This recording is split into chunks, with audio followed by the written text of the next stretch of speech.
Si je vous dis la Cour de justice de l'Union européenne, savez-vous réellement de quoi il s'agit? Pas vraiment? Si c'est votre cas, pas d'inquiétude. Nous allons vous expliquer l'essentiel pour que vous puissiez comprendre le rôle de cette institution majeure mais méconnue de l'Union européenne. La première étape est de définir la Cour de justice de l'Union européenne. La Cour de justice est l'institution judiciaire de l'Union européenne. Siégeant au Luxembourg, elle a pour but de faire respecter les droits européens ainsi que l'application des traités européens. Elle s'occupe directement des conflits juridiques en sanctionnant le non-respect des traités et les violations des actes législatifs européens. Vous vous demandez peut-être qui y travaille.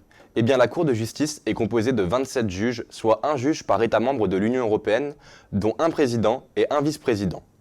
Aujourd'hui, c'est le Belge Koen Lenaert qui est le président de la CJUE. Il est assisté de 11 avocats généraux qui sont chargés de présenter un avis juridique dénommé conclusion dans les affaires dont la Cour est saisie. La Cour de justice peut être saisie par n'importe quelle personne, qu'elle soit physique ou morale. C'est-à-dire qu'il peut s'agir de tout citoyen de l'Union européenne, comme d'une entreprise ou d'un État. Une juridiction nationale peut également saisir la Cour de justice de l'Union européenne sur l'interprétation des traités européens. Cela permet d'assurer une application uniforme du droit de l'Union et cela contribue à la formation d'une jurisprudence cohérente. Cela a été le cas à la fin de l'année 2022. La justice française a interrogé la Cour de justice pour savoir si des particuliers pouvaient être dédommagés par l'État si les directives sur la qualité de l'air n'étaient pas respectées. La Cour de justice n'a pas sanctionné l'État français puisque le particulier pouvait tirer parti de cette sanction pour gagner de l'argent. Pour autant, la CJUE estime que la responsabilité de l'État français est engagée vis-à-vis de la pollution de l'air.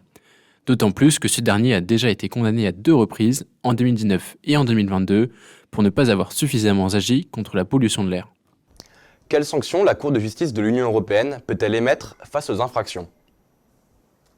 Premièrement, la Cour de justice de l'Union européenne peut ordonner à un État membre de prendre des mesures nécessaires pour se conformer à la législation de l'UE, pour potentiellement mettre fin à une infraction en cours.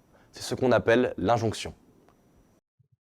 Pour aller encore plus loin, elle peut suspendre une mesure prise par un État membre si elle est contraire au droit de l'Union européenne. C'est ce qu'on appelle la suspension.